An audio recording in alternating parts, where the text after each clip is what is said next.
Hello, welcome to my very first story recording. There are a few things that I want to do with this platform, and that is all based around stories.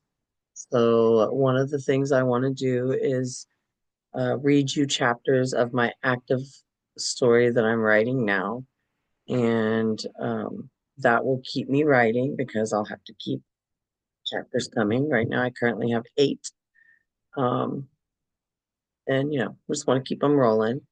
Also, on the spot stories. Sometimes I just come up with stories on the spot and I just want to get them out there. So if I come up with one, I will put it down as fast as possible. And then I'm hoping that eventually one day I can tell your stories. If you have short stories that you would like for me to tell, so the world can hear them, I would love to do that. Um, and real life stories. I might have some stories here and there about my life that may surprise you. I've lived for a while. We won't say how long.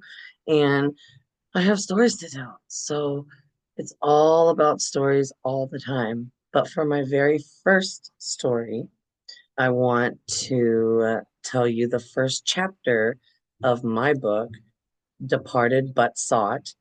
Um, it is a book that spans multiple genres, and I really hope that you enjoy it. I have been working on it for a very long time, and you'll have to forgive my reading.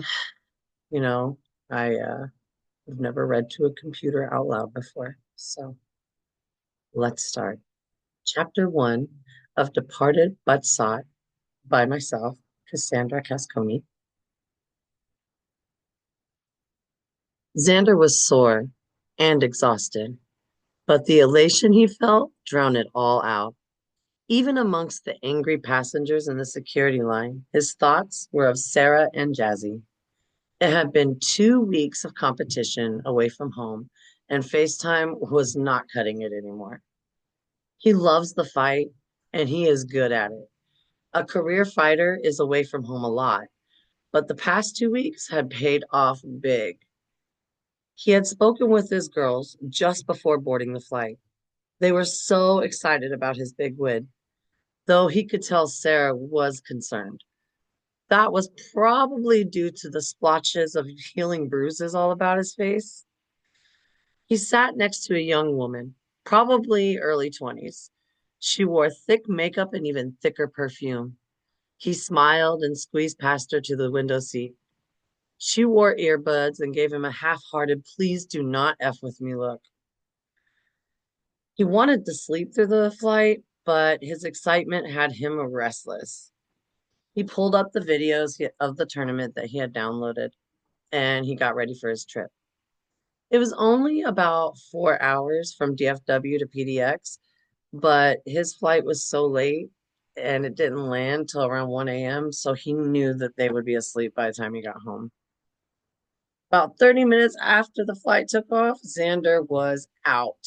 I mean, he was so exhausted, he just was gone. He was out. But Xander did wake up when he heard the captain's voice over the intercom. Looks like it's about 55 degrees Fahrenheit. Pretty normal this time of year in Portland area. We will land in about 15 minutes, so please stay seated and keep those belts on until the light goes off. Thank you for flying with American. We hope to see you again soon. Xander was wide awake now. He was so thrilled to see his girls, but something was off. He had this strange feeling, but couldn't quite pin it down. Oh, well, he thought, I'll be home soon enough and I can curl up with my lady, he was thinking. As he was lost in thoughts of Sarah and Jazzy, he heard the captain come on again, letting the attendants know to prepare for landing. A few minutes later, they hit the ground. The plane taxied for a bit before finally coming to a stop. Xander hadn't splurged on first class, so even though he was super ready to get off the plane, he had to wait with everybody else. He wanted to spend all his winnings on his girls. While he waited to exit the plane, he went ahead and ordered his ride share so that it would be there when he arrived. After exiting the plane and retrieving his belongings from the carousel, Xander rushed to the rideshare area of the airport. He couldn't help the gnawing feeling that something was off. He had spoken to Sarah at about 8:30, just before he boarded the plane. He half expected a message or two when he got off his plane, at least telling him good night. It was strange, but nothing to get troubled over for now. Xander crawled into the back seat of the black Ford Focus after putting his luggage in the trunk. The driver was a ginger with pale skin and freckles by the name of Sean. He greeted Sean and buckled up. It was about a 30-minute drive to Beaverton where he lived, so he settled in. The driver was awkward, but he had some decent music.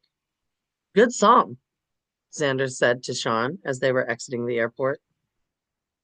Sylvia's Mother by Dr. Hook in the medicine show played on the radio. Xander was impressed that this kid even knew who that was. Though he was enjoying the music and he was glad the driver was quiet, Xander could not shake the uneasy feeling he had. He just wanted to get home ASAP. He started to recognize his neighborhood. His street was coming up. Everything seemed normal in the small residential area. He didn't know what he expected, but something was definitely bothering him.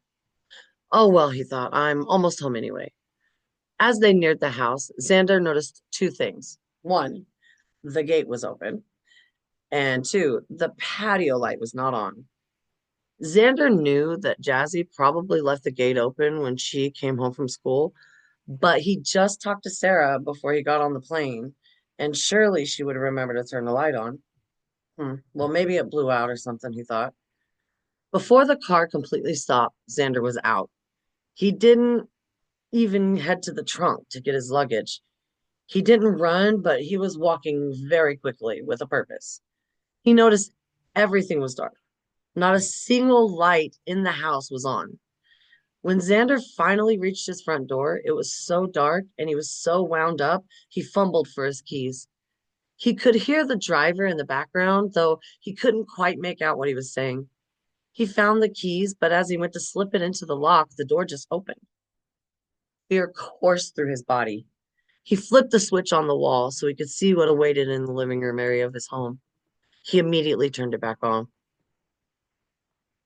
In the brief seconds that he had seen, he didn't notice the chaos all over the room. He only saw Sarah, her pajama pants ripped away, bruising from her head to her feet, lifeless, laying unnaturally in their family room floor. His brain tried to tell him he had just been seeing things, but he did not want to turn the light back on. After a few moments, his eyes began to adjust to the darkness, and he could still see her figure lying there, lifeless. He turned the light back on, and the image flooded back in. This time, Xander ran to Sarah, tripping over the items strewn all about the room. Tears filled his eyes and rage filled his heart. He held her, sobbing. He didn't know how long he was there when he heard someone say, "Hey, buddy, what the? Oh my God! We have to call an ambulance or 911 or something." Sean was standing at the door with Xander's luggage. He quickly dropped the luggage and pulled out his phone ready to dial. Suddenly, Xander realized he hadn't seen Jazzy. His heart pounded. He gently sat Sarah's body down, but he was rapidly off the floor, determined to find her. "Jazzy!" he screamed. "Jazz, please come out, Jazz!" He was terrified to check the rest of the house. Xander didn't know if he could bear finding his daughter's body like he had found Sarah's. He couldn't find her anywhere. He searched every room and all her usual hiding spots. She was only 8. Maybe she ran off when she heard noise. Xander rushed towards the neighbor's house on his left. Mr. and Mrs. Garcia had always let Jazzy come to play with the cat, and he thought maybe she ran over there. But before he reached their yard, he realized that if Jazzy had been there, they would have called the police. Complete terror flowed through Xander as he realized that Jazzy had been taken. He stood there, halfway between his home and the neighbor's, and then a loud sound emitted from him as realization took hold. He was yelling and crying, and he could not control himself. Xander didn't know how he ended up face down on the grass or how long he'd been there before he heard a man speak his name. "Mr. Lance." "Xander Lance?" Xander turned toward the voice, and he saw a man standing there. And that concludes the first chapter of Departed But Sought. I hope you enjoy and you're looking forward to the next chapter. And we'll see you next time.